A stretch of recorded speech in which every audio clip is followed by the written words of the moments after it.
The difference between a confident, attractive person and a non-confident, attractive person is astronomical, and it really affects the way that they treat people in their day-to-day life. And I want to talk about it. I saw a video from this girl who was like, I've been unattractive my entire life, and I finally made a friend who was attractive and was actually nice to me. And that broke my worldview of just the idea that pretty people will always be me. And then out of nowhere, like, I got this job promotion. And once I got the promotion, she started being really, really mean to me and just like turned her back on me. And all of the comments are like, oh my God, me too. I've never met a pretty person who's like nice. Like, they're always two-faced. They're always this, they're always that. I just want to say that that is straight from a lack of confidence, because in our society, we've kind of been taught that like attraction is on top. Like, attraction will always be up here. Your looks will always be up here. People who have that, right? Like, people who have those looks will always be up here in the minds of people who don't have that, because that's the one thing you feel like you just can't grasp. You can't get that privilege, that pretty privilege, because you're not up there. That is on both sides. That feeling is on both sides. There comes a point in everyone's life where you realize that looks aren't everything. And people say that all the time, but it's true. And once people who rely on their looks forever hit that point, they tweak out. So say it's something like success, right? Like, success hasn't had to matter in the past, and pretty people are just like, oh, I get everything I want because I'm pretty. Like, they've always relied on their looks, and then their friend who's not as pretty as them, right? So they should be below them, does something better than them.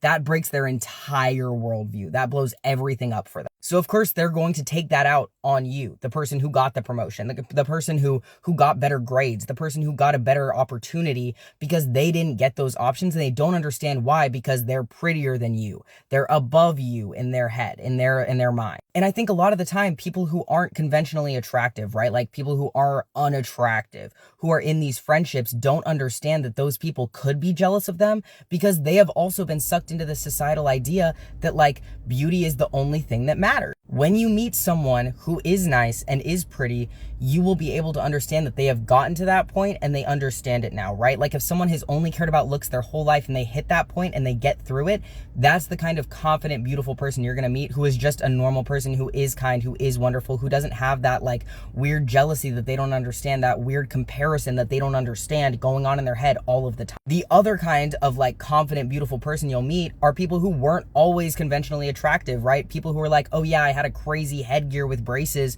when I was growing up, or people who are like, oh yeah, I had an insane glow up in like high school, and I just like, everyone thinks I'm a hot now, and I'm like not used to this. Those are the kind of like attractive people who are in our society, who actually understand both sides, who are able to be confident in themselves because they've had a chance to build up themselves past just look. If you haven't had that chance, you are going to be constantly confused when things aren't going your way, because you've always expected things to go your way, because in our society, looks are on top, and that's just the truth until it isn't. So you don't have to admit to it, right? But if you are that kind of person who is super attractive, and you do have a bunch of friends who you deem unattractive or less attractive than you, and you feel like you're always going to come out on top, know that that point's going to hit you, and you better be ready for it when it comes. On the other hand, if you're the kind of person who's always had attractive friends that turn their backs on you, know that they're going to go through that, and also know that if they just start hating you for no reason, if they just start being mean to you for no reason, it's because you did something they can't. It's because you in some way threatened their confidence, threatened their self-image, or did something that they don't understand you could do,